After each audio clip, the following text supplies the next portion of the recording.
ग्रामायण घेऊ श्वास हा नवा, ग्रामायण ग्रामायण घेऊ ध्यास हा नवा, ग्रामायण ग्रामायण.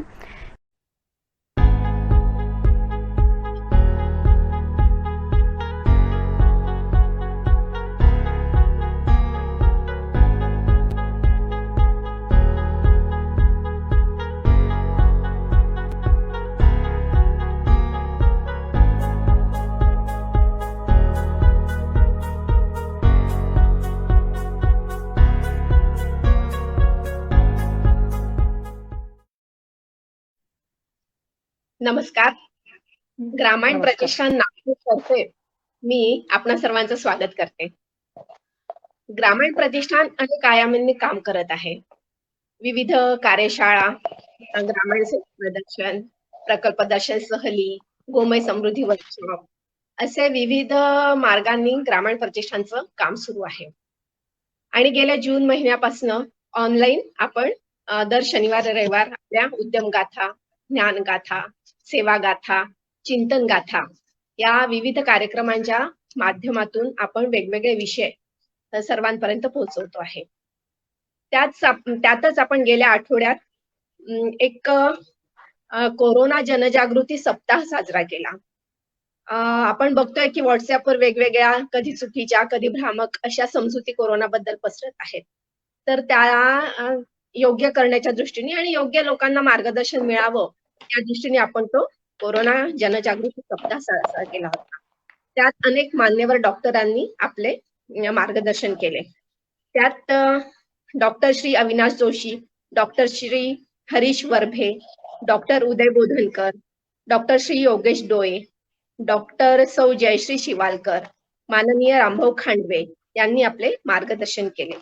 आणि या कोरोना जनजागृती सप्ताहाचा समारोप सुप्रसिद्ध डॉक्टर पद्मश्री श्री तात्याराव लहाने यांच्या मार्गदर्शनाने झाला. तात्याराव लहाने जे की आपल्या राज्याचे वैद्यकीय शिक्षण संचालक आहेत. तर अशा वेगवेगळ्या माध्यमातून जनजागृतीचं समाजात काहीतरी सकारात्मक कार्य ग्रामायण करीत असतं. आज आपण भेटतोय ते उद्यम गाथा या सदरात. आज आपली भेट होणार आहे माननीय श्री नंदकिशोर गावंडे यांच्याशी. नंदकिशोर गावंडे यांचे नमस्कार. वर्धेजवळ आमगाव या ठिकाणी ते नैसर्गिक शेती करतात. शेती सोबतच 100 ते 150 गवळाऊ गायी त्यांच्याकडे आहेत आणि पंचगव्य आधारित विविध उत्पादनं ते बनवतात आणि त्याची विक्री सुद्धा करतात. तर असं गो आधारित जीवनशैली जगणारा त्यांचा परिवार आहे.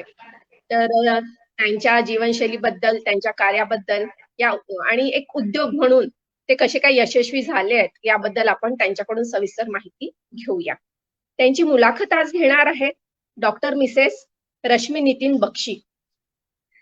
मॅडम मेकॅनिकल इंजिनियर आहेत आणि GH Raisoni college of engineering इथे एक्स प्रोफेसर म्हणून म्हणजे प्रोफेसर म्हणून त्या कार्यरत होत्या.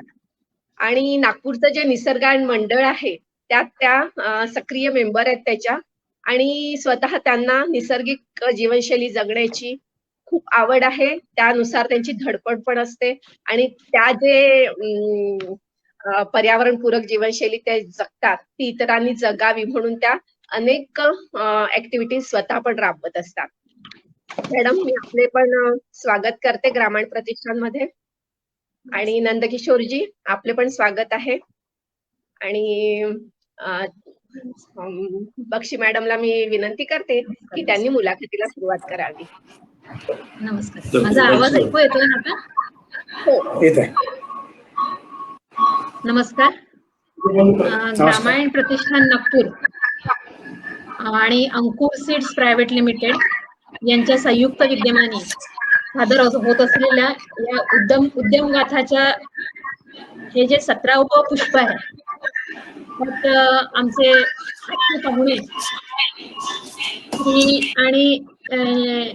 पाहुणे आणि राधाकृष्ण गोसेवा प्रकल्पाचे सर्वेसर्वा श्री नंदकिशोर किसनरावजी गावंडे यांचं मी स्वागत करते. तसेच या आभासी पद्धतीने या सभेला उपस्थित सर्व श्रोत्यांचं मी मनापासून स्वागत करते. नमस्कार नंदू भैया. नमस्कार. श्रोते हो, मागील अनेक दशकांपासून गोसेवा हा विषय जो आहे याचा शहराशी धागा तुटत चाललाय आणि मी हा धागा ग्रामीण भागाशी पण थोडा विस्विषित होत चाललाय असं म्हटलं तर कदाचित अतिशयोक्ती होणार नाही. तर मला या गोष्टीचा फार आनंद होतोय की ग्रामायण प्रतिष्ठानाने या धागाच्या मजबूतीसाठी आज प्रयत्न केलाय आणि श्री नंदूजी गावंडे यांना आमंत्रित केलंय. मी खरंच आभार मानते रामायणचं आणि नंदूजींचं पुन्हा स्वागत करते. तसं श्रोते मंडळींचं पुन्हा स्वागत करते. मंडळींनो, ह्या प्रश्नोत्तराच्या माध्यमातून आपण श्री राधाकृष्ण गोसेवा प्रकल्प आमगाव मधनी यांच्याविषयी आपण माहिती जाणून घेऊया. आणि मुख्य म्हणजे नुसती माहिती आपल्याला जाणून घ्यायची तर नाहीये, पण विचारपूर्वक कृतीने ही जी खंत आहे या विषयाला बळकटी आणण्याचा जो विषय आहे त्याचा आपण प्रयत्न करूया असं मला वाटतं. तर मला वाटतं की आपण अगदी सहज प्रश्नोत्तराच्या माध्यमातून मी एक साधे आपल्या मनात जे प्रश्न असतात ते मी नंदूजींना विचारते आणि त्या माध्यमातून आपल्याला हा विषय पूर्णपणे माहिती होईल अशी अपेक्षा करते. नंदू भैया नमस्कार. नमस्कार. मी तुम्हाला नंदू भैया या मुलाखती दरम्यान जे 1-2 काही प्रश्नोत्तर विचारित, त्यातून आपल्या गोसेवा विषयी माहिती सर्व श्रोत्यांना मिळेल आणि विचारपूर्वक लोक जाणीवपूर्वक विचार करतील या विषयाचं असं मला नक्कीच वाटतं. तर हा आमगाव मधनी आपला इथे जो राधाकृष्ण गोसेवा प्रकल्प आहे त्याविषयी सखोल माहिती जाणून घ्यायला आम्हाला नक्कीच आवडेल. मला ही गोष्ट माहिती आहे की आपली जी शिक्षण पद्धती आहे मेकेलो पद्धतीची, ज्याच्यात माझं शिक्षण झालंय, तुमचंही झालंय, ह्या शिक्षण पद्धतीमध्ये गोसेवा किंवा गोपालन हा विषय साधारण 8-10 वर्ष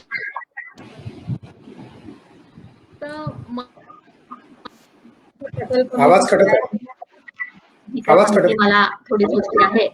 मला हा प्रश्न पडलाय की तुम्हाला बालवयात, कुमारवयात किंवा तुमच्या किशोर वयात ह्या विषयी तुम्हाला शिक्षण कसं मिळालं आणि तुम्ही या विषयाशी संस्कारित कसे झाले हे कृपा करून आम्हाला सांगा, म्हणजे मग पलीकडली आपली वाटचाल संपूर्ण जाणून घेता येईल. नंदू भैया. सर्व श्रोतेगणांना माझा नमस्कार. मुळात मी शेतकऱ्याचाच मुलगा आहे आणि शेतकऱ्याच्या मुलाला शेती करणे आणि गोपालन करणे हे त्याच्यासाठी सामान्य असते. परंतु अलीकडच्या काळात शेती आणि गोपालन हा घाटाचा सौदा झाला आणि त्या घाटाच्या सौदा बऱ्याच आत्महत्या आपल्या विदर्भात आपल्याला पाहायला मिळाल्या. परंतु मी या गोष्टीला संघर्षमय करण्याचा हा विचार केला की मूळचा मी अकोल्याचा आणि 2001 मध्ये मी वर्ध्याला प्रवेश केला आणि प्रवेश केल्यानंतर लक्षात असं आलं की जी गोष्ट कोणी करू शकत नाही ती गोष्ट आपण केली पाहिजे. याच उद्देशानं मी असं ठरवलं की आपल्याला जे काय करायचं ते पर्यावरणपूरक करायचं, शेतीला आधारित करायचं आणि जैविक शेती करायची, जेणेकरून कुठल्याही पर्यावरणाला आपल्यामुळे धोका होणार नाही अशा उद्देशाने. आणि परंपरागत शेती आणि गोपालन होतच, परंतु ते एक विशिष्ट याच्यामध्ये होतं. वैज्ञानिकरित्या समाजाला समजून सांगायचं होतं, रचनात्मक दृष्टीनं समोर दाखवायचं होतं. त्याच अनुषंगाने मी याच्यातनी घेतलं आणि मला त्यानुसार हळूहळू दत्तपूर महारोगी सेवा समिती वर्धा असो किंवा गुणगुण गोसेवा प्रकल्प वर्ध्याचा असो किंवा आता माझा राधाकृष्ण गोसेवा प्रकल्प गौरवधाम नावाने जो स्थापित आहे हा असो, हळूहळू मला याच्यामध्ये सहज अशी आवड निर्माण झाली की ज्याच्यामध्ये आर्थिक, सामाजिक आणि बौद्धिक सर्व गोष्टीचं आपलं ज्ञान वाढू शकते.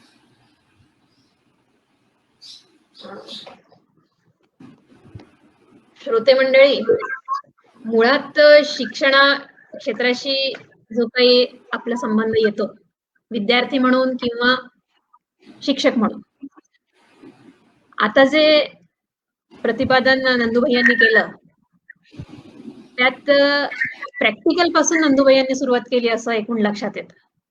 नॉर्मली आपण थेरी पहिले करत असतो, पण जे आज जो बोलाबाला होतोय की कौशल्य आधारित शिक्षण, ते त्यांनी कदाचित मला वाटतं की 20 वर्षापूर्वीच हे जाणून घेतलं होतं आणि त्या प्रॅक्टिकल पासून त्यांनी सुरुवात केली आपल्या, आणि मग ते थेरीकडे वळले. वा, फार छान नंदुभैया.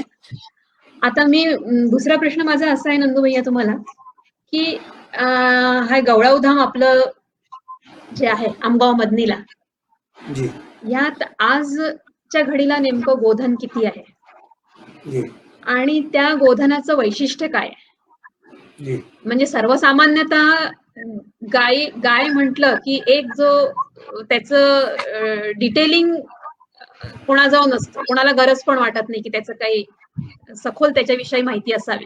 एक जो काही आपण प्राथमिक शाळेत गायीविषयी निबंध लिहिला असेल, त्याच्या पलीकडे मला वाटत नाही की खूप काही माहिती असते.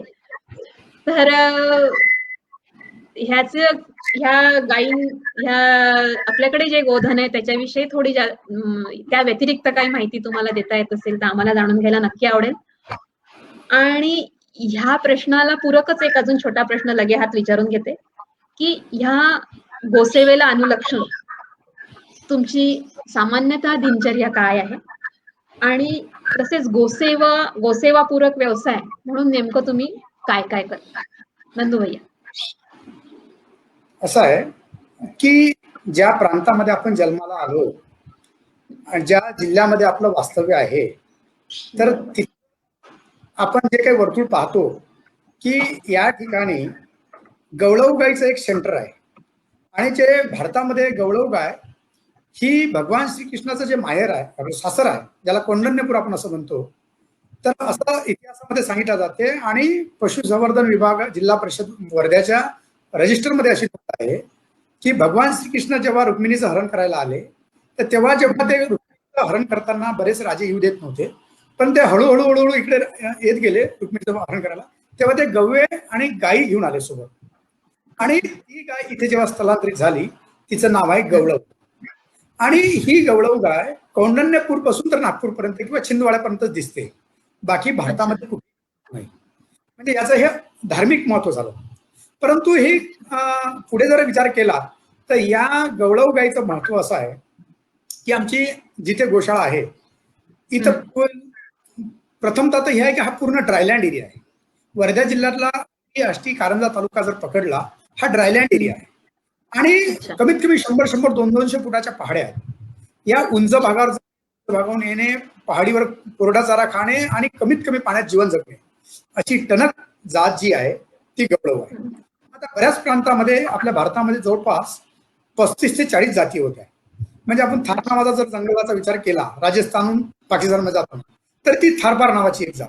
हरियाणामध्ये आलो तर हरियाणा आहे, पंजाबमध्ये आलो तर साहिवाल आहे, किंवा इकडे राजस्थानमध्ये गेलो तर राठी आहे, गुजरातमध्ये गेलो तर गीर काँक्रेज आहे, कर्नाटकमध्ये गेलो तर आणखी अनेक अशा वेगवेगळ्या जाती आहेत. मालवी आहे, लाल कंदार आहे, अनेक जाती आहेत. परंतु आपण विदर्भात आहोत, विदर्भात जन्म घेतलेला आहे, आणि आपण या गवळव गायचं जर संगोपन नाही केलं तर कोण करेल? आणि मी तुम्हाला एक सांगितलं की आपल्याला याच्यामध्ये वैज्ञानिकरित्या जाच आहे. अलीकडे जर्सी गाईचं आणि होस्टन गाईचं खूप आयात झाली. आता जेनेटिक मॉडिफाय एवढं झालं आहे की कशामध्ये कुठला जीन्स टाकून काय करतील सांगतो. आता मी अगदी डॉक्टर किंवा सायंटिस्ट माणूस नाही आहे, परंतु मी कडीवरचा एक सायंटिस्ट म्हणून मी जगतो आहे. अलीकडे एकदा असं विचारलं जाते आम्हाला छोटं बनून, सर्वात जास्त भारतामध्ये कोणत्या प्राणी दूध देते? तर कोणी म्हणायचे हत्ती, कोणी म्हणायचे उंट, कोणी म्हणायचे काही. परंतु असं एक लक्षात आलं की भारतामध्ये सर्वात जास्त डुक्कर हा प्राणी दूध देते. आणि डुकराचं दूध, कारण त्याला 12 पिल्लं पाजण्याचं कॅपॅसिटी आहे. आणि असं म्हणतात की सायन्सने हेच काम केलं की डुकराचं जीन्स काढणे आणि गाईमध्ये टाकणे आणि जर्सी गाईसारखं किंवा डेव्हलपमेंट करणे. परंतु हे किती झालं तर हे चुकीचं आहे. शेवटी आता अलीकडे असं लक्षात आलं की जर्सी गाईच्या दुधामध्ये BCN7 नावाचा एक पॉयझन आहे. ज्याच्यामुळे भारतीय लोकांना बऱ्यापैकी शुगर आणि बीपी व्हायला लागलं आणि आपण आता ते डोळ्यासमोर पाहतो आहे. म्हणून याच अनुषंगाने आपण गवळव गायीवर फोकस केला आणि गवळव गायीवर फोकस केला म्हणजे त्याच अनुषंगाने नाही तर तिच्या दुधामध्ये वाढ कशी होईल, तिच्या सोनाची क्वालिटी कशी वाढेल, तिच्या गोमूत्राची क्वालिटी कशी वाढेल, त्या आयुर्वेदिक वनस्पती कशी टणक राहील, तिचं वॅक्सिनेशन केलं नाही तर आणखीन किती चांगली राहील. म्हणजे अशा अनेक गोष्टीला आपण धरून जेव्हा काम करतोय तर लक्षात आलं आहे की पर्यावरणाच्या सुसंगतीत जर समजा पाळीव प्राण्याला ठेवलं किंवा त्याच्यासोबत आपण जर राहिलो तर त्याचा पशूंनाही फायदा होते, मानवालाही फायदा होते आणि आमच्यासारखे जे गोपालक आहेत यांना आर्थिक फायदा होतो. की अलीकडे मानवापेक्षा व्हेटरनरी मेडिकलचा खर्च पशूंवर जास्त आहे. आणि अशा याच्यामध्ये की जसं शेतीमध्ये म्हणतो आपण की रासायनिक खते आणि फर्टिलायझर याचा खर्च भरपूर मोठ्या प्रमाणात केला. अलीकडे आणखी सायन्सने तणनाशक काढले, मोठे मोठे स्प्रे काढले, त्याच्यामध्ये जेवढा कमाई होते तेवढी कमाई होते. म्हणजे चूक गेले हाती उडले दुपारने असा हा गोपालनाचा झाला. म्हणून याच अनुषंगाने आम्ही काय केलं की जे काही गाईचं दूध आहे आजपासून 10 वर्ष अगोदर आम्ही छोट्या प्रमाणात मुलांना आणि प्रेग्नेंट महिलांना देत होतो. नंतर असं लक्षात आलं की आम्ही वर्ध्यापासून 50 किलोमीटर अंतरावर गेल्यानंतर पेट्रोलचा खर्च वाढला म्हणून आम्ही त्याच्यावर बाय प्रोडक्ट तयार केलं. आता बाय की दुधाचं फक्त 2-3 दिवसांनी त्याचं व्हॅल्यू कसं वाढेल याचा विचार केला. त्याचं आर्थिक व्हॅल्यू पण वाढलं आणि राहण्याची कॅपॅसिटी पण वाढली. त्यानंतर आम्ही त्याच्यापासून खवा, पेढा, पनीर, बासुंदी, दुधाचा चक्का, दही, तूप अशा अनेक वस्तू दुधाचे उत्पादन बनवले. त्यानंतर शेणापासून म्हणजे वेगवेगळ्या वस्तू बनवल्या आणि गोमूत्रापासून बनवल्या. आणि त्याचा आज असा फायदा झाला की जर समजा तुम्हाला अपेक्षित असेल तर मी फोटोमध्ये की ही एक छोटी गौरी आहे आणि ही जी गौरी आहे ही गौरी एक 100 ग्रॅमची आहे. पण याच्यावर जर तुम्ही आर्ट केलं आणि याच्यावर समजा गोबर गणेश म्हणून तुम्ही काढलं किंवा आणखी कुठलं तरी काढलं तर याचं व्हॅल्यू जी 100 ग्रॅमची गौरी आहे ही 51 रुपयाला जाऊ शकते. आणि हे रेडिएशन फ्री पदार्थ आहे हे शासनाने आपला सायंटिस्टने प्रूव्ह करून दिलं की घरामध्ये जर शेणाच्या काही वस्तू राहतील तर घर हे रेडिएशन फ्री राहील. अशा अनेक वस्तू आपण बनवण्याचा प्रयत्न केला. जसं आता हे मोमेंटो आहे आणि असे अनेक वेगवेगळ्या प्रकारचे मोमेंटो आहेत की आपण त्याला बऱ्यापैकी हे केलं. हे हार्डबोर्ड आहे आणि याच हार्डबोर्ड आपण जर कुठले फोटो लावले तर तुम्हाला कुठलीही कृत्रिम गोष्टीची फ्रेम आणायची गरज नाही, लावायची गरज नाही आणि त्याची चांगली टेंट आहे. जसं आता आपण सन्मान प्रमाणपत्र देतो भरपूर लोकांना तर आम्ही काय केलं की याच ग्रामांच्या माध्यमातून आम्ही डेव्हलपरला एक ट्रेनिंग घेतलं आणि तिथे मी आणि माझी मिसेस गेलो आणि 2 दिवसात आम्ही प्राथमिक ज्ञान घेतलं. घरी आल्यानंतर असं लक्षात आलं की आम्ही शेणापासून काही बनवू शकतो. काही म्हणजे याचा अर्थ की तुमच्या घरात असणाऱ्या कुठल्याही वस्तू तुम्ही आम्हाला सांगितलं की हे बनवून पाहिजे ते बनवू शकतो. आज 100 वस्तू अशा तयार केल्या वेगवेगळ्या. आता जसं आता हा आरसा आहे तुमच्याकडे आरसा आजपर्यंत छोट्या वयापासून तर वयाच्या 60 पर्यंत आपण कमीत कमी 50च्या जवळपास आरसे वापरले असतील आणि प्रत्येक वेळी तो फुट एक्झाम्पल हा पण फुटलेला आहे म्हणून मी हा फुटलेला दाखवतो तुम्हाला. परंतु फुटल्यानंतर काय करतात तुम्ही प्लास्टिक पूर्ण डस्टबिन मध्ये टाकता.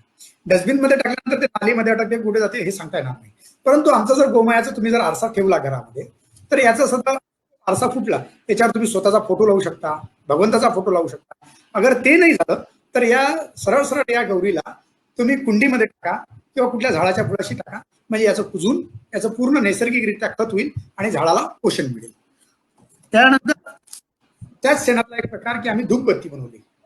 त्यानंतर असे वेगवेगळे दिवे बनवले, हे वेगवेगळ्या आकाराचे दिवे बनवले. जसं चायनावाल्याचे लोक दिवाळी आली तर भारतामध्ये भरपूर मोठ्या प्रमाणात व्यापार करतात. आम्ही पण असा विचार केला की गोमयाच्या बऱ्यापैकी अशा पंत्या बनवल्या तर जाऊ शकतात. नंतर बहीण भावाची भाऊबीज असते त्यासाठी आम्ही म्हणजे राखी पण बनवली. अशा अनेक वस्तू. जर समजा तुम्हाला हवन करायला जास्त वेळ नसेल, मंत्र बोलायला वेळ नसेल तर आम्ही छोटं हवन कुंड बनवला. त्याच्यामध्ये तुम्हाला कापूर डाळ गुगुळ टाकायचा आहे आणि रोज हवन करायचं. कुठल्याही गोष्टीसाठी आता गो म्हणजे गाय ही कामाची आहे असं आपण प्रूव्ह केलं जाते. आता हे तुम्हाला गोमय गणेश दिसत असतील ती साधं तुमच्या कारमध्ये तुम्ही 1 लाखापासून तर 1 करोडपर्यंत कार घेता आणि त्याच्यामधला गणपती आहे तो चायनामधून येते, तो प्लॅस्टिकचा आहे का अन्य कोणा धातूचा. जर समजा 101 रुपयाचा फक्त गोमय गणेश घेतला ते जर गोपालकाकडे गेला किंवा गोशाळेला गेला गोशाळेला मदत होईल आणि तुमच्या कारमध्ये गोमय गणेश कारच्या लाईफ पेक्षा जास्त लाईफचा गोमय गणेश बसेल. अशा अनेक वस्तू आपण बनवल्या. त्यानंतर हे असे आपण तोरण बनवले, ज्या तोरणामध्ये तुम्ही जर पाहिलं असेल की किती सुंदरता आहे. आणि ह्या सर्व गोष्टी आपण जेव्हा बनवत होतो त्याच्यासोबत आपण ह्या अशा कुंड्या बनवल्या. आणि ज्या कुंड्या तुम्ही सहज घरी ठेवू शकता किंवा नवीन जे रोपं असतात त्यासाठी तयार करायला लावू शकता. अशा बऱ्याच गोष्टी तुम्हाला दाखवता येईल. आता अलीकडे कोरोनामुळे किती मृत्यू होते हे आपल्याला माहित आहे, आणि याच्यामुळे किती लोकांना जळण्यासाठी किती खर्च येते हे माहित आहे, किती झाडं तोडत आहे हे माहित आहे. पण आम्ही अशा पद्धतीच्या गवरी बनवल्या. आणि याच्यामध्ये एक तुम्हाला डिझाईन दिसते आहे. ही डिझाईन यासाठी दाखवली की जो व्यक्ती कोणी हवन करत असेल त्याला कंडे तोडायला एक क्षण पण त्याचा वाया जाऊ नये. असा अगदी तुकडा केला की तुटून जाणार आणि याचे 2-4 तुकडे होणार.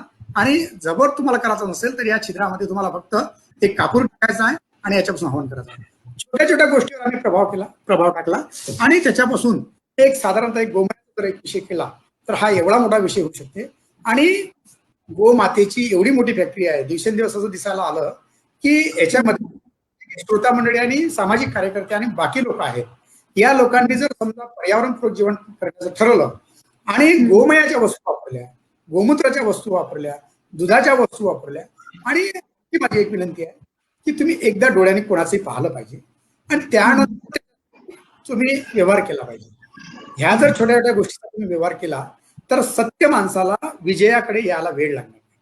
शासनाचं रिसर्च सेंटरवर फार मोठा खर्च आहे, त्याचा आम्ही विचार करू शकत नाही. परंतु आम्ही ज्या गवळावर खर्च करतोय हा नाममात्र आहे. आणि एवढा नाममात्र आहे की याच्यातून आम्ही आता 8 लिटर पर्यंतची गवळव गाय माझ्याकडे आता तयार आहे. तिला जर आणखी मी व्यवस्थित डेव्हलप केलं तर ही दिवसाला 10 लिटर देऊ शकते. आणि जर्सी गाय तुम्ही हरियाणा पंजाबहून आणा किंवा विदेशातून आणा, ती आमच्या विदर्भाच्या क्लायमेटमध्ये सरासरी 10 लिटरच्या वर दूध देऊ शकत नाही. हे समाजाने प्रूव्ह करून दिलेलं आहे आणि डोळ्यासमोरचं उदाहरण आहे. आता दुसरं उदाहरण घेत आहे की गोमूत्र, की गोमूत्रापासून आपण आय ड्रॉप बनवू शकतो.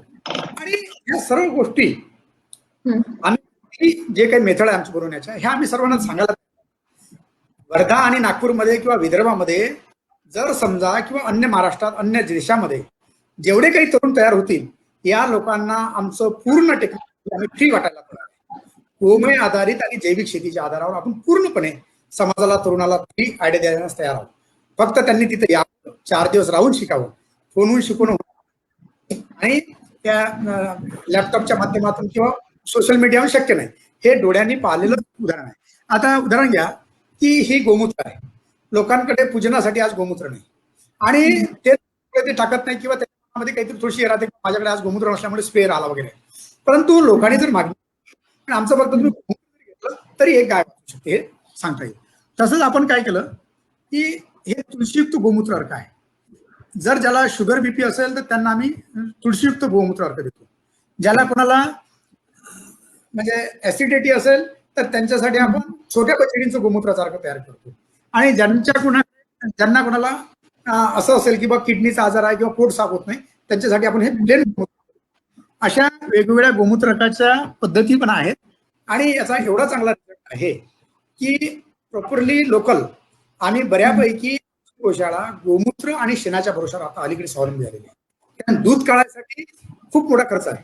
ढेप खाऊ घालावं लागते किंवा अन्य पदार्थ खाऊ घालावं लागते. शेण आणि गोमूत्र आपला एकच डोक्यात कल्पना होती की गाय कसायाकडे जाऊ नये आणि लोकांनी विकू नये. कारण गाय आणि बैल हा शेतकऱ्यांचा एक म्हणजे परिवारातला एक व्यक्ती आहे आणि ह्या परिवारातल्या व्यक्तीनं जर त्यांना सांभाळलं तर त्याचा सर्वांगीण विकास व्हायला वेळ लागणार नाही. असेच जसं दुधाचं उत्पादन जर विचार केला तर आम्ही हा एक आमचा खव्याचा पॅकिंग आहे.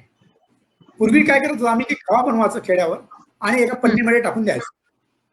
तर समाजाने आम्हाला असं मार्गदर्शन केलं की तुमचं प्रोडक्ट फार सुंदर आहे परंतु तुमच्या पॅकिंग सुंदरता नाही. तर माझा एक सहारा इंडियामध्ये मित्र काम करत होता विदेशात. तो म्हणा की नंदूजी आप जो तो हम एक्सपोर्ट कर सकते लेकिन एक्सपोर्ट की बात तो जान दो लेकिन आपका सुंदरता करो इसलिए हमने एक थोडी सुंदरता की तरफ आए. अभी हे जे आहे हे पेढ्याचं पाकिट आहे आणि हे अशा पद्धतीचे कंदी पेढ्या आम्ही वर्षभर बनवत असतो.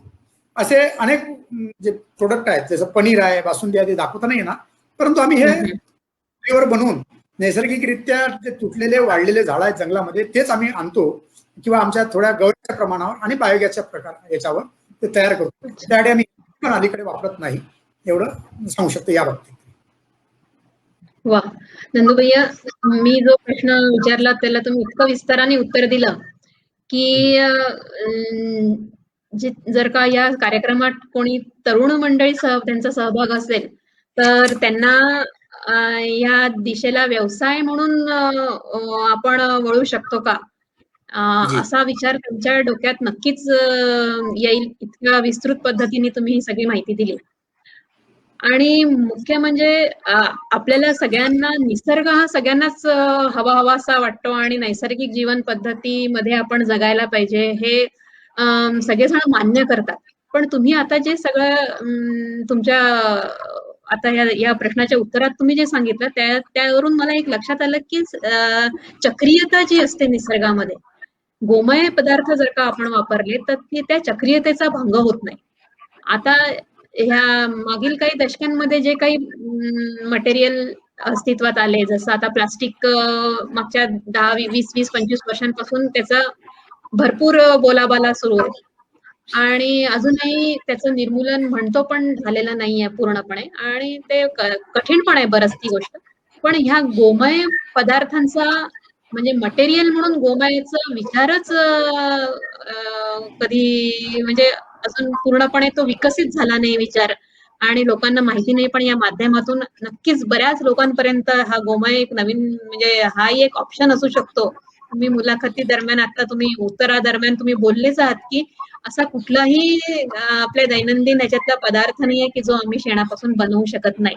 म्हणजे आमच्या टेक्निकल भाषेत आम्ही मोल्डिंग कास्टिंग हे जे बोलतो ते तुम्ही प्रत्यक्ष दाखवलंय आणि मुख्य म्हणजे मला ह्या गोष्टीचं कौतुक आहे की तुम्ही सहकुटुंब वर्कशॉप केला आणि ग्रामीणाच्या माध्यमातूनच वर्कशॉप झाला असं तुम्ही बोललात आता आणि त्याची टेक्नॉलॉजी सगळी समजून घेतली आणि अनेक पदार्थ अनेक वस्तू तुम्ही त्या दाखवल्या आणि ह्या ज्या काही वस्तू दाखवल्या त्यात अजून वस्तू निश्चितपणे ऍड करता येतील. जर कोणी तरुण उद्योजक तरुण मंडळी कोणी बघत असतील हा कार्यक्रम किंवा त्यांचे पालक बघत असतील तर ही एक खूप यशोगाथा पुढे येईल जर का आपण ह्याच्यात सहभागी होऊ शकलो, पलीकडे जाऊन याच विषयात आपण योगदान देऊ शकलो तर. वा फार छान. आता याच अनुषंगाने मला अजून एक प्रश्न विचारावासा वाटतो नंदूभैया की तुम्ही आम्हाला गोअर्क दाखवला, तुम्ही गोमय रेडिएशन हा शब्द वापरला आता.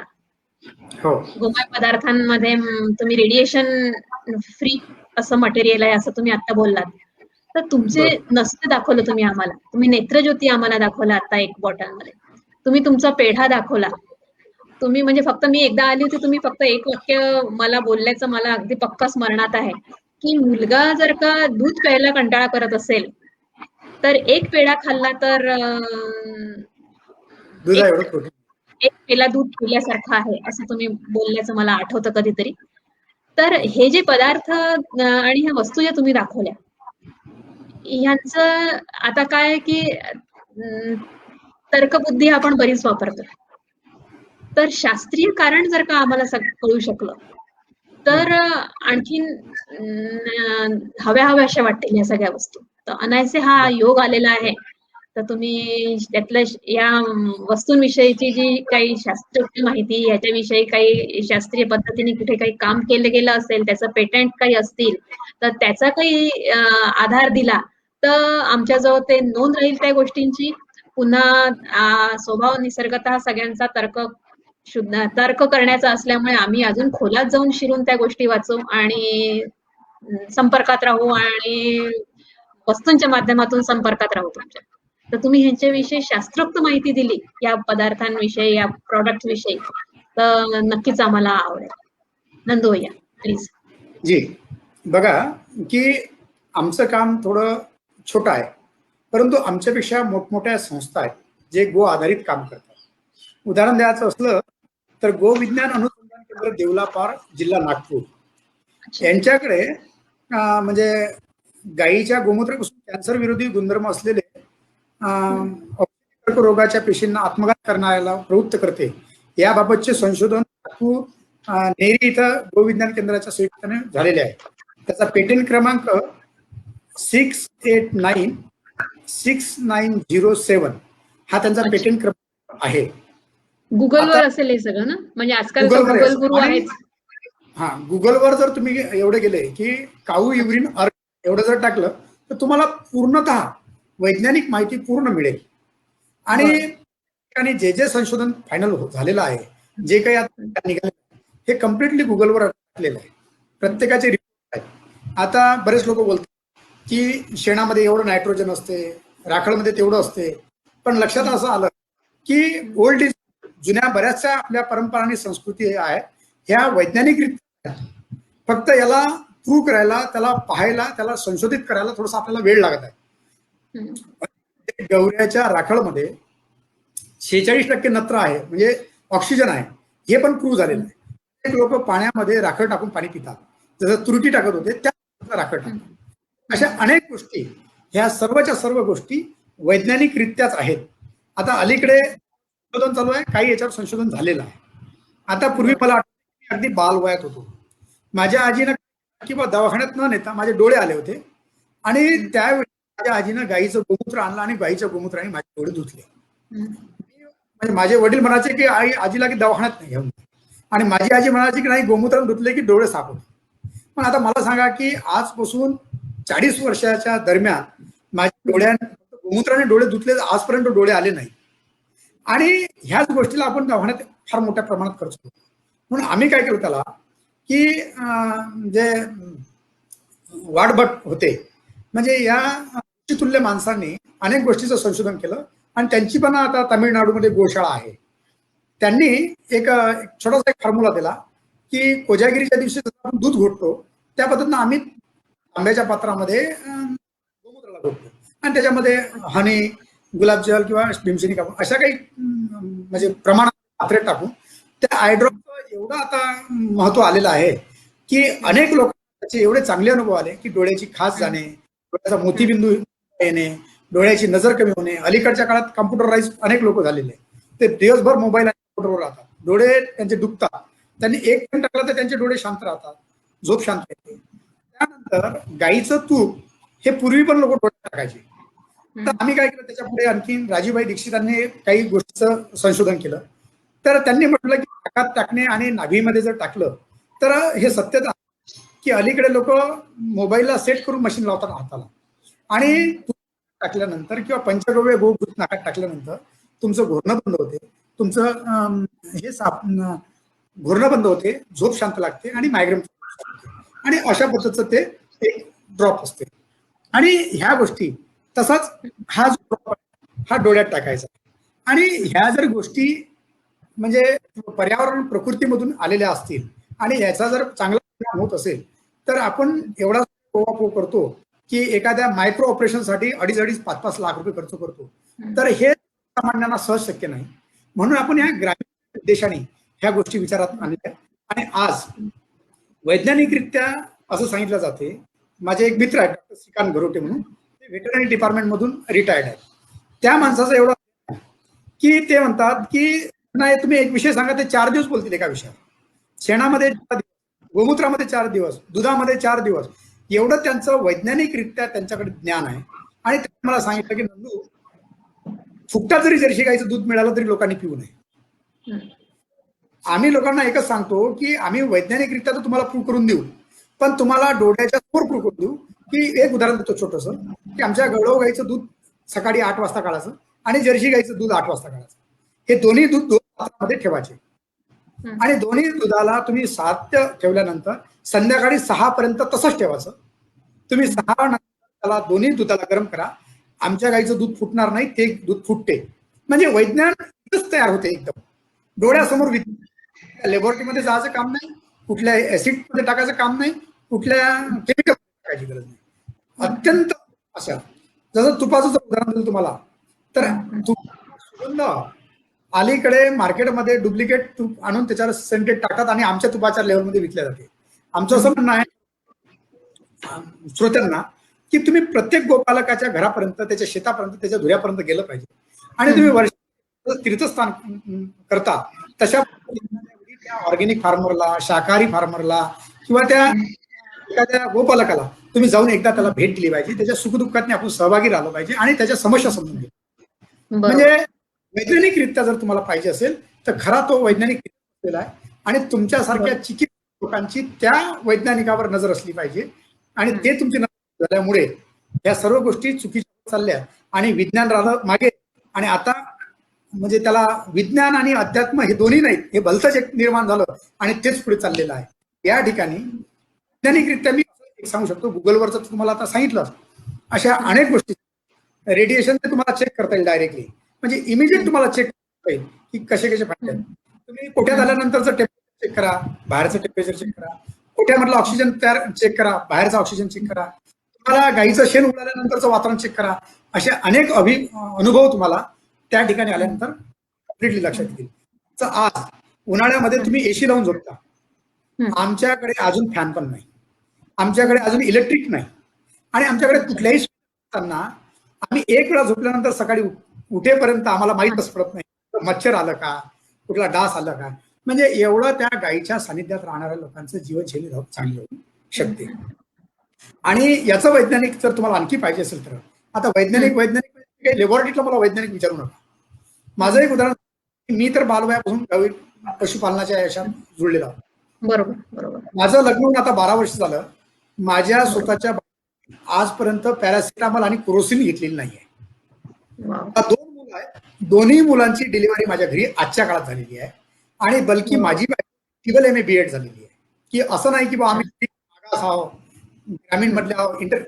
त्याचे कारण हे होते की आमच्या गाईचं दूध, आमच्या गाईचं गोमूत्र, आमच्या त्या जीवनशैलीचा परिणाम हा वैज्ञानिकरित्या आम्ही समाजाला प्रूव्ह करून दाखवलेला आहे. एवढं आम्ही असं समजतो.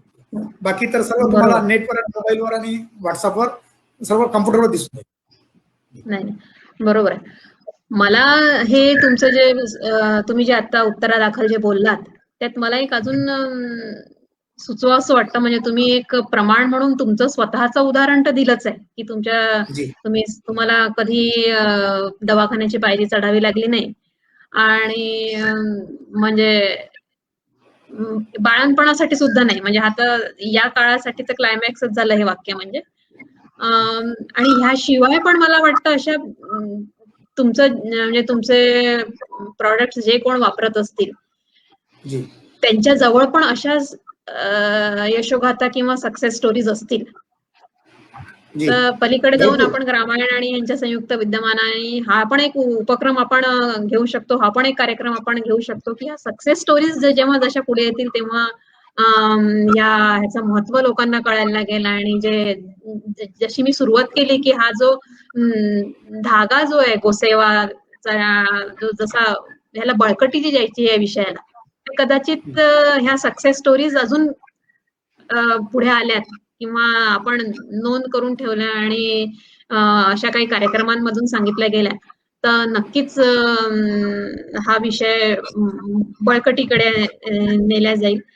तुमच्याजवळ तर भरपूर काही असे उदाहरणं असतील, पण आता वेळेअभावी तुम्ही 2-4-5 उदाहरणं सांगितले. आता पुढल्या प्रश्नाकडे आपण वळूया.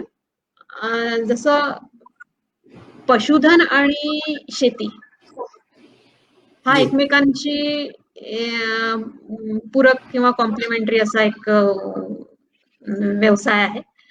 तर मला एक विचारायचं आहे की हे तुम्ही मुख्य तुमचं उद्दिष्ट गोसेवा हे आहे, त्या गोसेवेच्या माध्यमातून तुम्ही हा जो पूरक व्यवसाय कसा काय सांभाळता आणि तुमच्याकडे शेती मधून काय काय उत्पादन तुम्ही घेता आणि अर्थातच ती रसायनमुक्त शेती आणि तसे सगळे पदार्थ नक्कीच शेतीतून उत्पादन सुद्धा तसंच असेल, तर त्याविषयी थोडासा प्रकाश तुम्ही टाकाल का?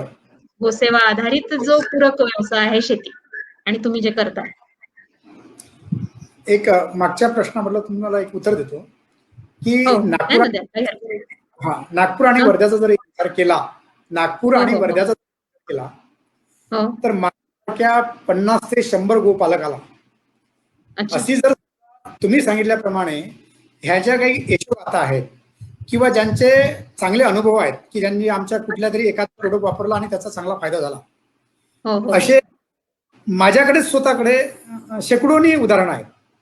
म्हणजे माहितीसाठी सांगतो की ग्रामांशी जुळून जवळपास 3 वर्ष झाले.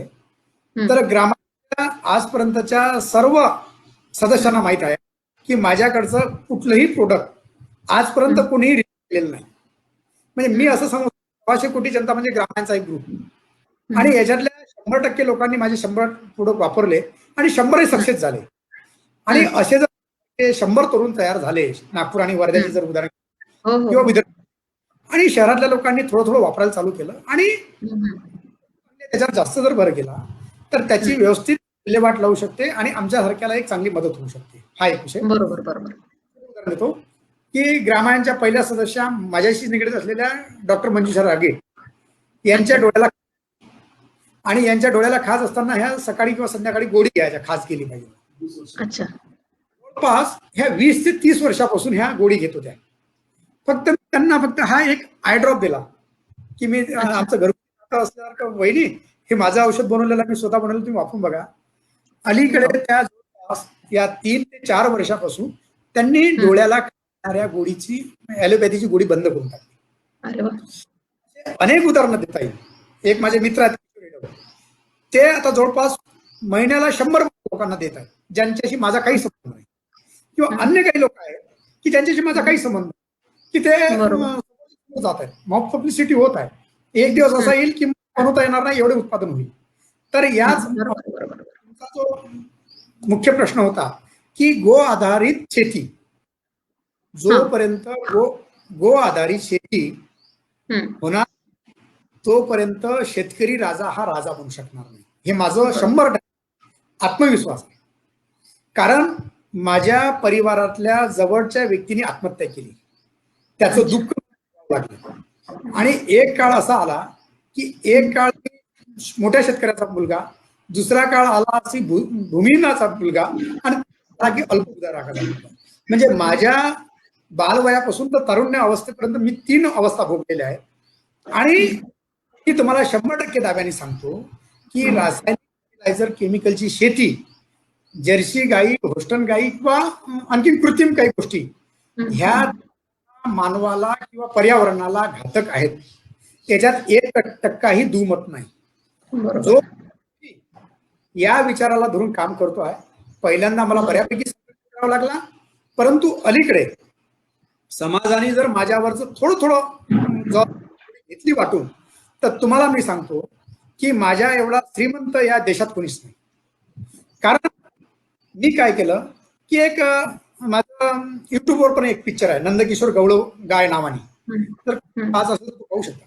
मी त्याच्यामध्ये एक 4 एकराचं मॉडेल दिलेलं आहे की शहरातला माणूस 4 एकर 40 लाखाची शेती घेतो, 20 लाख रुपये फार्म हाऊसवर खर्च करतो आणि 10 लाख रुपये मॅन पॉवरवर खर्च करतो. टोटली 70 लाख रुपये खर्च केल्यानंतर त्या माणसाला म्हणजे वाटत नाही. मी लोकांना एकच सांगितलं की ज्यांच्याकडे शेती आहे, ज्यांच्याकडे एक भाऊ आहे खेड्यावर, त्या लोकांनी शहरातल्या भावाने खेड्यातल्या भावाला सपोर्ट करावा आणि जैविक शेती करण्यासाठी त्याला प्रवृत्त केलं पाहिजे. आता अलीकडे की आमच्या खेड्यातल्या मध्ये एक म्हण आहे की मेहनत करे मुर्गा अंडा खाय फकीर. मेहनत शेतकरी करते आणि अंडा सर्व व्यापारी वर्ग आणि जो मधला पार्ट आहे तो सर्व खात आहे. आणि त्यामुळे शेती आणि गोपालन हा घाट्याचा सौदा झाल्यामुळे बैलाच्या ठिकाणी गाईच्या ठिकाणी कृत्रिम दूध आलं आणि जैविक जाग्यावर रासायनिक शेती आली. म्हणजे इजी शेती, हार्वेस्टरनं कटिंग करणे, पेरणी ट्रॅक्टरनं करणे, आणखीन काही आता ड्रोनने स्प्रे मारण्याची पण पद्धत आली. म्हणजे माणसं बेरोजगार व्हायला लागले.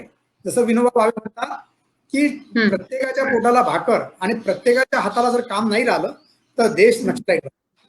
आणि हे सत्य आहे की अलीकडे तिकडेच आपण चाललेलं. याच्यासाठी प्रत्येकाच्या पोटाला भाकर आणि प्रत्येकाच्या हाताला काम द्यायचं असेल तर ग्राम उद्योग हे गांधींच्या विचाराचा जो ग्राम उद्योगाचा जो भाग आहे त्याची आणि खेड्यातले छोटे छोटे उद्योग विकेंद्रीकरणाचे सपोर्टेड एक पार्ट आहे. नाही तर अलीकडे विकास किती झाला आणि रोजगार काही नसेल तर काही कामाची गोष्ट नाही. लोक कुणी ते चालले हे आपल्याला माहिती आहे. मी तर एका खेड्यात एका छोट्याशा गावात, माझ्या गावात काय 350-400 लोकांची वस्ती आहे. ते पुनर्वसित म्हणजे ब्लॅक सॉइल पूर्ण धरणामध्ये गेली आणि बर्डाच्या साईडला. आता ती बर्डाची शेती अशी आहे की जंगली जनावरांचा खूप प्रकोप होता. मी त्या ठिकाणी पिकं घेतले, हळद घेतली, ऊस घेतले किंवा अन्य सर्व पिकं घेतले. शेवटी या विचार यावं लागलं की रोही, डुक्कर, हरण, ससा, उंदीर, मोर सर्वांचं पालन पोषण करते शेतकरी आहे. अहिंसा परमो धर्म करणारा हा शेतकरी आहे आणि त्याच्यावर अलीकडे आता बार्गेनिंगच्या हिशोबाने त्याचं शोषण होत आहे. तर याच उद्देशाने त्याचं संशोधन असं केलं त्या ठिकाणी की त्या ठिकाणी पशु पक्ष्यांना देऊन आम्हाला काय उरते, म्हणून मी माझ्या शेतामध्ये निंबूची बाग, सीताफळाची बाग आणि आवड्याची बाग लावली. त्याचं अंतर आम्ही विशिष्ट वेगवेगळ्या पद्धतीने ठेवलेलं आहे, जे आपलं कृषी याच्या पुढे म्हणता येईल किंवा झाडाच्या हाईटनुसार वगैरे वगैरे. आता त्याच्यामध्ये आम्ही काय केलं की गाईचा चारा मधोमध लावला. म्हणजे खाली चारा झाला, वरती फळबाग झाली आणि चाऱ्याचा उपयोग गाईला झाला, फळबागेचा उपयोग आमच्या परिवाराला झाला. आणि समाजामध्ये आम्ही जेव्हा जैविक निंबू पाठवतो, सेंद्रिय खतातला आवळा पाठवतो, मगजदार आम्ही सीताफळ पाठवतो, त्यानंतर लोक होतात की नंदूजी तुम्ही कसं पिकवता हे पाहायला काही येतात आणि लोक परिवार पाहायला आल्यानंतर आमचं एवढं जेन्युइन काम आहे ते पाहिल्यानंतर ते कायमस्वरूपी आमचे ग्राहक बनतात.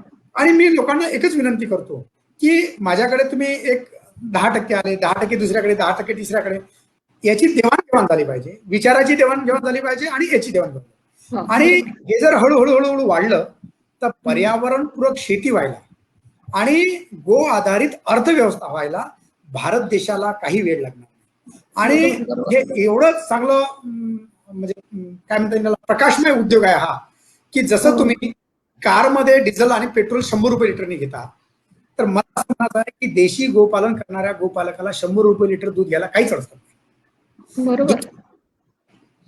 की त्या शेतकऱ्याला तुम्ही बैल विकून कसायाकडे ट्रॅक्टर घ्यायसाठी सबसिडी देता आणि बैल विकण्यासाठी सबसिडी देता, म्हणजे किती विरोधी उदाहरणं देतात की त्याच्यामुळे सरकार कोणतं येऊ आम्हाला कुठलाही फरक पडत नाही. आम्ही स्वावलंबी असलो पाहिजे आणि शेतकरी आणि युवा गोपालक किंवा ग्राम उद्योजक यांनी आपल्या स्वतःच्या भरोशावर हा प्रयत्न केला पाहिजे. शासनाची स्कीम घेऊन, शासनाचं लोन घेऊन 100% सक्सेस होऊ याची मला गॅरंटी नाही, परंतु समाजाच्या सहयोगातून जर समजा विश्वास असेल, 10 लोकांनी सहयोग केला, आपला छोटासा उद्योग हळूहळू मोठा होईल आणि याच्यामध्ये कुठलीही कृत्रिमता तयार येणार नाही. त्यामुळे छोटे होतील आणि पर्यावरणाला सुसंगतीत काम करू. हे म्हणजे तो चिकनगुन्या असो, कोरोना असो का अन्य कुठला असो, या आजाराला बळी पडण्याचं कधी कामच पडणार नाही. आमचे एक म्हण होते की सहज खा आणि 100 साल जीव, तसंच गोमूत्र पिओ 100 साल जीव. आमच्याकडे सर्व नॅचरोपॅथीमध्ये औषधीची उपलब्धता आहे, आयुर्वेदिक वनस्पती आहे, जंगलामध्ये जडीबुटी आहेत. माझ्याकडे जर तुम्ही कुठे आले तर माझ्या गोपालनाच्या एरियामध्ये 1 मीटर मध्ये वर्षभर 25 वनस्पती असतात निसर्गामधून. आणि ह्या सर्व 25 वनस्पती जेव्हा आमच्या गायी खातात, त्याच्या गोमूत्राचा अर्क, त्याच्या शेणाची क्वालिटी, आमच्या गायीच्या शेणाचा तुम्हाला कधीही वर्षभर सुगंध येईल, शहरात राहणाऱ्या गायीचा दुर्गंध येणार नाही. प्रत्येक गोष्टीवर वैज्ञानिकरित्या फोकस करा आणि या गोष्टीला तुम्ही खतामध्ये जर कन्वर्ट केलं, जैविक खतामध्ये, बायोगॅसमध्ये, त्याचं एवढं प्रमाण वाढते की तुम्हाला LPG सारख्या कुठल्याही कृत्रिम गोष्टीची गरज पडणार नाही. फक्त समाजाला हळूहळू हळू या विषयाकडे वळावं लागेल. याच ठिकाणी म्हणजे एवढं मी या विषयाला धरून सांगतो. बरं, मला म्हणजे खूप आनंद वाटतोय की तुम्ही जितके काही प्रॉडक्ट्स विषयी सांगितलं त्याचं मी पण अनुभव घेतलाय आणि ते अगदी तंतोतंत खरं आहे. बरेचसे प्रॉडक्ट्स ग्रामांच्या प्रदर्शनामार्फत किंवा हे मी स्वतः तुमच्याकडे आलेली आहे आणि ह्याच्यात म्हणजे मी इतर श्रोत्यांना सांगू इच्छिते की ह्याच्यात काहीही अतिशयोक्ती नाहीये. ते जे क्वालिटी जे नंदूभैया म्हणतात आहे ते त्याच्यासाठी ते क्वालिटी हे त्यांच्यासाठी म्हणजे बाय प्रॉडक्ट आहे, ते आपसुकच येते. कारण त्यांचं काय शुद्ध बीज आहे आणि विचार शुद्ध आहे, त्यामुळे क्वालिटीसाठी त्यांना विशेष काही मेहनत करावी लागत नाही, ती आपसुक येणारी गोष्ट आहे आणि त्याचा लाभ आपल्यासारख्या सगळ्या श्रोत्यांनी आणि सगळ्यांनी घ्यायला पाहिजे असं मला मनापासून वाटतं. आता मला वाटतं की आपल्याला नंदूभैया की 1 तासाचा वेळ दिलेला आहे, तर श्रोत्यांचे सुद्धा काही प्रश्न असतील तर तत्पूर्वी जाता जाता मला एक गोष्ट विचारायची आहे तुम्हाला आणि मग आपण काही प्रश्न असतील तर त्यांच्या प्रश्नांना आपण श्रोत्यांच्या उत्तर देऊ. की ग्रामीण आणि अंकुर सीड्सच्या विद्यमाने हा मुलाखतीचा कार्यक्रम ऑर्गनाईज केला. तर तुम्हाला ह्या ग्रामायण आणि तत्सम NGO आणि आमच्यासारखे श्रोते मंडळींकडून तुमच्या काही विशेष अपेक्षा आहेत का? आणि असतील तर त्या कुठल्या आहेत ह्या तुम्ही 5 मिनिटात सांगा, आणि नंतर त्या 5 मिनिटं मला वाटतं की श्रोत्यांचे काही प्रश्न असतील तर त्यांचं आपण समाधान करू.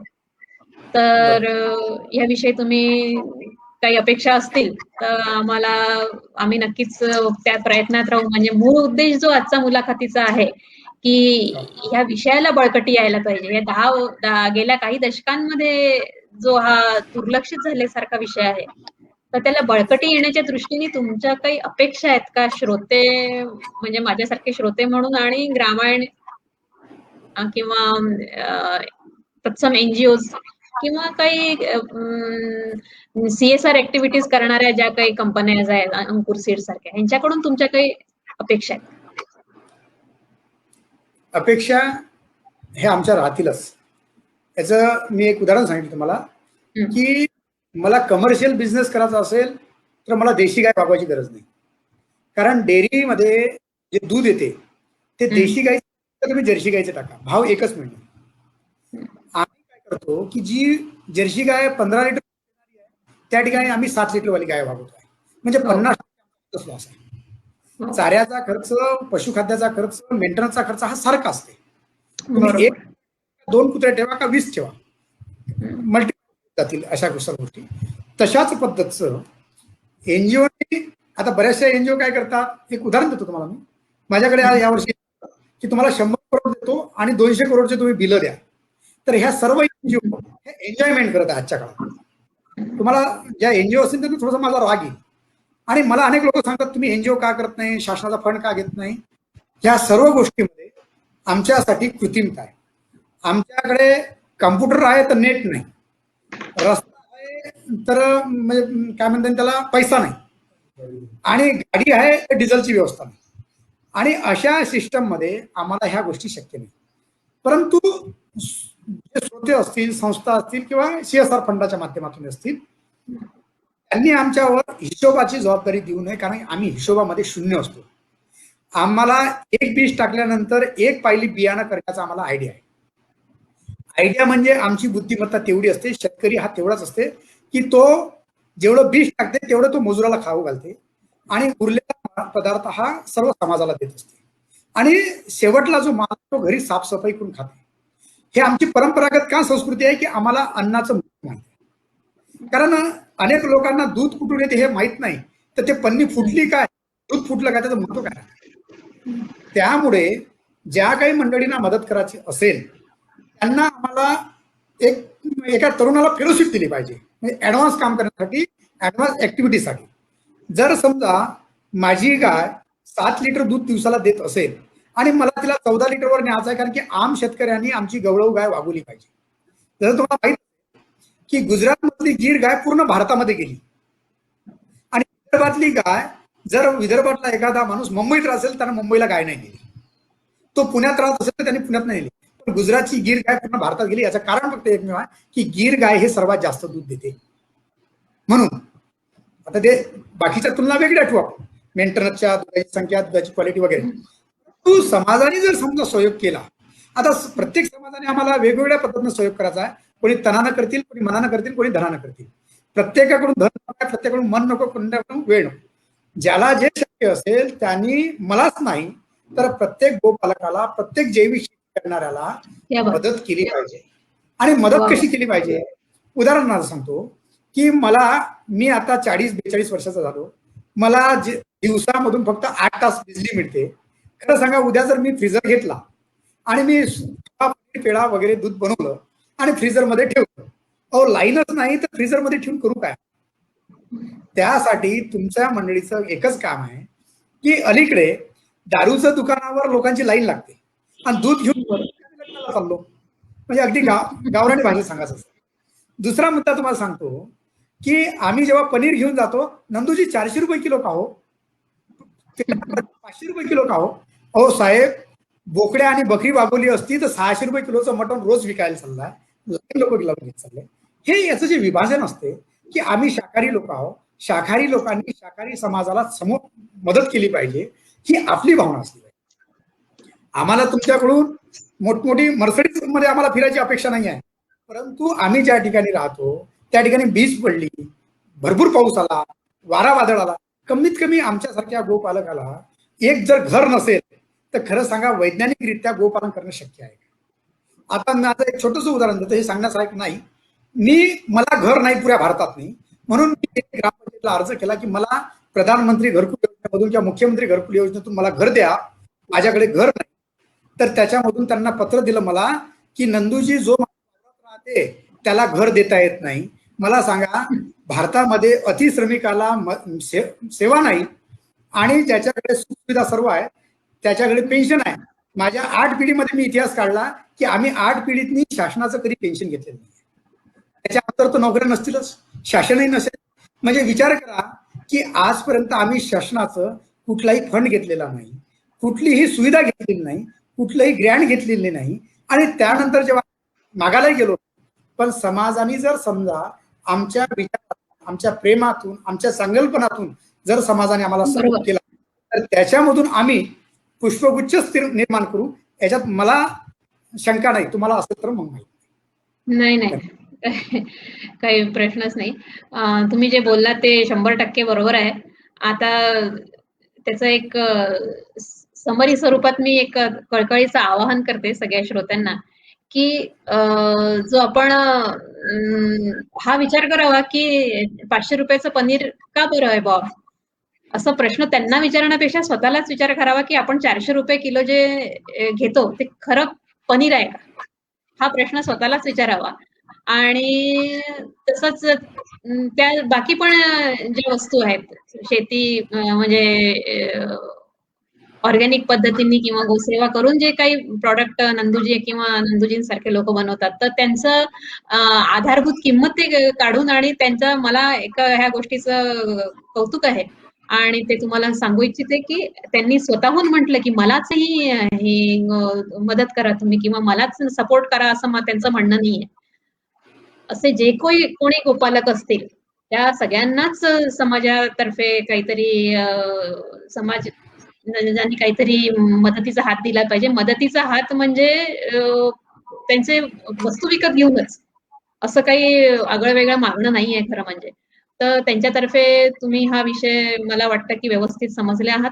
आणखीनही काही तुम्हाला याविषयी काही शंका असतील, काही माहिती जाणून घ्यायची असेल तर नंदूजी आपला फोन नंबर देतील, तर तुम्ही केव्हाही कधीही त्यांना फोन करून माहिती विचारू शकता.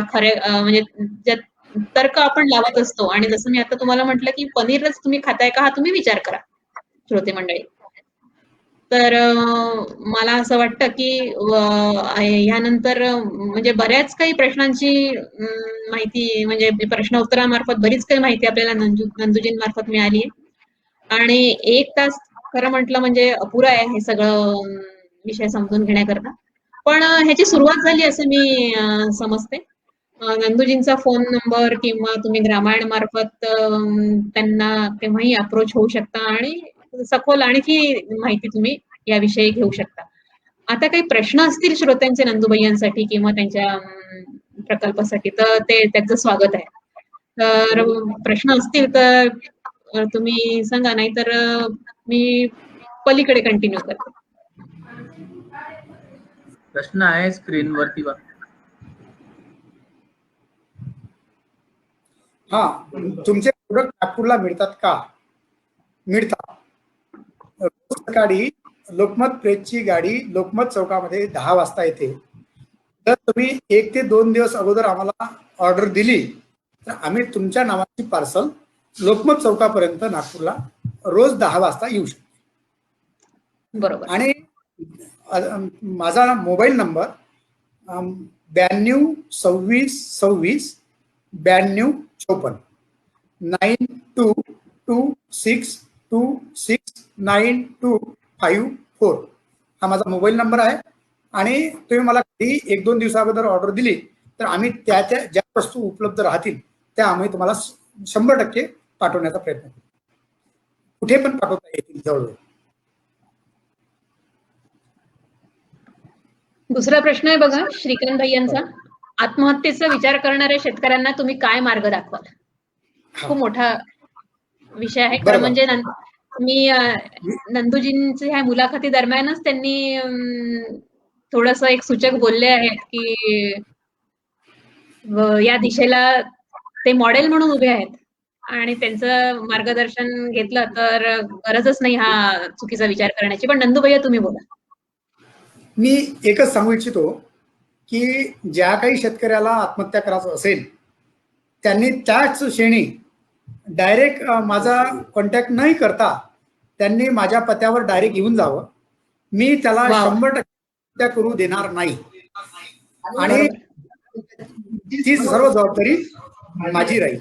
कारण बापरे. मी या सर्व गोष्टीतून बाहेर निघालेलो आहोत आणि मी ते सर्व भोगलेलं आहे. त्यामुळे त्या व्यक्तीला मी समजून आणि ग्रामोद्योगाच्या माध्यमातून त्याचं आर्थिक प्रबळता कशी वाढेल या माध्यमातून, गावामध्ये तो प्रतिष्ठित कसा होईल या माध्यमातून त्याच्यावर मी संस्कार टाकीन आणि त्याला मी व्यवस्थित समजून सांगेन आणि रचनात्मक दृष्टीने त्याला मी समजून सांगेन त्या गोष्टी.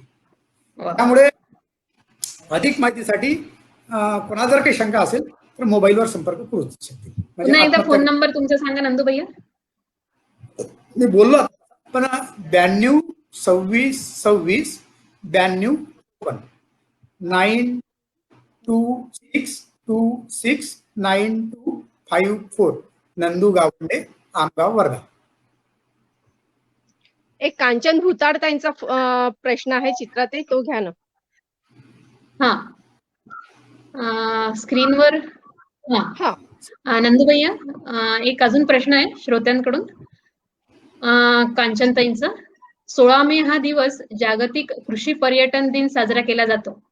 त्या दृष्टीने शहरी लोक तुमच्या गोशाळेत येऊन राहण्याची सोय केली तर गायीच्या सान्निध्यात राहायला मिळून तुम्हाला उत्पन्न मिळू शकेल अशी काही योजना आखली आहे काय? नंदूभैया. 100% अशी योजना आहे. मी माझ्या मुलाखतीमध्ये तुम्हाला सांगितलं की शहरातल्या माणसाने 70 लाख खर्च करून त्याला समाधान मिळत नाही. तसंच आपण बऱ्याचशा मंदिरामध्ये एक आपली रूम असते, जसं बरेचसे मोठे देवस्थान आहे त्या ठिकाणी आपण रूम बांधायला आर्थिक मदत करतो. जर शहरी माणसाकडे जर आर्थिक थोडीशी मदत करायची मानसिकता असेल तर आम्ही पर्यावरणपूरक म्हणजे रेडिएशन फ्री असं घर बनवण्याच्या मानसिकतेत आहोत. त्यानंतर आमच्याकडे जंगली जनावरांचा प्रकोप असल्यामुळे थोडं मचांगा टाईप आहोत. या दोन्ही गोष्टीला आजच्या काळामध्ये थोडा आर्थिक खर्चाची बाब आहे, ती आम्ही त्यापर्यंत पोहोचू शकून नाही राहिलो म्हणून तो कार्यक्रम थोडा आमचा मागे आहे. परंतु आम्हाला 100% असं वाटते की दर आठवड्याला अनोळखी 2 परिवाराला आमची बोलावण्याची मानसिकता आहे वर्षभर. म्हणजे 2 परिवार अनोळखी जर आले तर आम्ही त्याच्यामध्ये असा एक डाटा तयार करणार आहोत. 2 समवयस्कर कुटुंब, त्यांचे मुलं, त्यांचं वय जवळपास जुळतं मिळतं राहील आणि एक नागपूरचं राहील, एक वर्ध्याचं राहील, एक अकोल्याचं राहील, एक बुलढाण्याचं राहील, अशा पद्धतीचं राहील आणि त्या 2 परिवाराच्या आयुष्यामध्ये ओळख होईल. त्या 2 परिवारची रात्रभरातनी अशी मैत्री होईल की ते सुखादुःखामध्ये समजतील आणि त्यांच्या मुलाची मैत्री अशी होईल की जे आजपासून 50 वर्षापर्यंत त्यांची मैत्री कायम राहील. एक उदाहरण देतो की 2004 मध्ये आम्ही सायकल यात्रा केली. त्या सायकल यात्रेमध्ये असे आम्ही मित्र आहोत की वयाने बहुत फरक आहे, पण आजही आम्ही त्याला आरेतुरे बोलणे आणि प्रेमाने बोलणे आणि अनेक काही गोष्टी. तर रात्रभर अनोळखी परिवार एखाद्या जंगलात राहण्याचा जो अविस्मरणीय क्षण म्हणतो आपण, ऐतिहासिक असा क्षण राहील, तो फार स्मरणात राहील. याच्यासाठी समाजाने जर आपल्याला एक रूम बांधायला मदत केली किंवा आणखी कोणी वेगळ्या मदतीने मदत केली तर येत्या 2 महिन्यात 6 महिन्यात किंवा भोताळ मॅडमने जे सांगितलं की या तारखेला तुमचं होईल का, तर तेवढ्या काय म्हणतात तेवढ्या कालावधीत आपण बांधून लोकांना सुविधाजनक करू शकतो. ह्याला स्पर्श झाला नव्हता या विषयाला. व्यवसाय तरुण उद्योजक जे गोसेवेकडे वळू इच्छितात त्यांच्यासाठी हाही एक व्यवसायाचा एक अँगल आहे. तर या जो प्रश्न विचारला कांचनताईंनी तर त्याचाही खुलासा झाला. छान वाटलं. अजून प्रश्न आहेत काही? अजून प्रश्न आहेत श्रोत्यांचे? नाही. प्रश्न आटोपले आहेत. खूप धन्यवाद नंदकिशोरजी. थांबायचे चित्राताई. खूप धन्यवाद नंदकिशोरजी. बक्षी मॅडमचं काही राहिलं असेल तर पूर्ण होऊ द्या आणि करून टाकू. काय विचारायचंय अजून? हा नाही, बक्षी मॅडम, आता वेळ शेवटला काय तर झालं? मी तुम्हाला आधीच बोलली सगळ्यांना की हो. 1 तास हा तसा वेळ कमी आहे, विषयाचा अवाका फार मोठा आहे. पण ठीक आहे, हो. कमीत कमी आपल्याला ओळख झाली या प्रश्नोत्तराच्या ह्याच्यातून, विषयाची ओळख झाली आणि आता जोडून राहू एकमेकांना, म्हणजे मग हा विषय नक्कीच पुढे नेता येईल. नक्कीच रश्मीताई, आपण म्हणालात ते जोडून राहणं आणि त्यांच्या पाठीशी राहणं ही एक खूप बरोबर. मोठी गरज आहे. आणि खास करून आपण शहरी समुदाय या लोकांच्या हो. पाठीशी जर उभा राहिलो हो. तर त्यांना हो. त्यांचं मनोबल पण वाढणार आहे, त्यांची आर्थिक स्थिती बरोबर. सुद्धा सुधारणार आहे आणि उद्या नंदकिशोरजी सारखे अजून 10 तरुण या व्यवसायात नक्कीच उतरतील ही आशा आहे. आणि त्यासाठी सगळ्या नागरिकांचं पाठबळ त्यांना खूप खूप आवश्यक आहे आणि ते तुमच्या आमच्यासारख्या सुजाण नागरिकांच्या माध्यमातून मिळणं शक्य आहे. हो. त्यामुळे आपण आहे. सगळ्यांनीच प्रयत्न करायला हवा. बरोबर. नंदकिशोरजी खूप खूप धन्यवाद. तुमची ही उद्यमगाथा ऐकून तुमच्यासारखाच म्हणजे आहे, कष्टाचा विषय आहे, पण एक नवीन स्वावलंबी जीवनशैली तुम्ही सर्वांसमोर ठेवली आहे आणि तुमची उद्यमगाथा ऐकून नक्कीच आम्ही सगळे प्रभावित झालो आहे. तुम्हाला तुमच्या पुढील आयुष्याच्या वाटचालीसाठी, तुमच्या नवीन नवीन प्रकल्पांसाठी, प्रयोगांसाठी ग्रामीण प्रतिष्ठानतर्फे खूप खूप शुभेच्छा. आणि रश्मीताई, तुम्ही पण आम्हाला वेळ दिला त्याबद्दल तुमचे पण अरे धन्यवाद. वा. आणि धन्यवाद किशोरजी, नमस्कार. नंदकिशोरजी, नमस्कार. माझ्याकडून ग्रामायणला पण शुभेच्छा. आणि मला त्यांनी बोलण्याचा चान्स दिला, समाजापर्यंत माझा विचार मांडण्याचा विचार दिला, त्याबद्दल मी म्हणजे रागीट परिवाराचे, सांबरे परिवाराचे आणि सराफ परिवाराचे, परत ग्रामायणच्या सर्व परिवाराचे मी म्हणजे पूर्वक आभार मानतो. धन्यवाद. मला पण एक छोटस वाक्य बोलायचं आहे की इंजिनिअरिंग आणि टेक्नॉलॉजी मधून बेसिक विषयाकडे वळण्याचा माझा एक 8-10 वर्षांपासून प्रयत्न आहे आणि ग्रामायण मार्फत या प्रयत्नांना त्यांनी म्हणजे ही साथ दिली माझ्या ह्याची, ही मुलाखतीची संधी देऊन त्यांनी मला साथ दिली, मला जे मनापासून करावं असं वाटतं त्याची. मी आभारी आहे तुमच्या सगळ्यांची. नंदू भैया आभारी आहे, ग्रामायण परिवाराची आभारी आहे. धन्यवाद. नमस्कार. धन्यवाद. नमस्कार.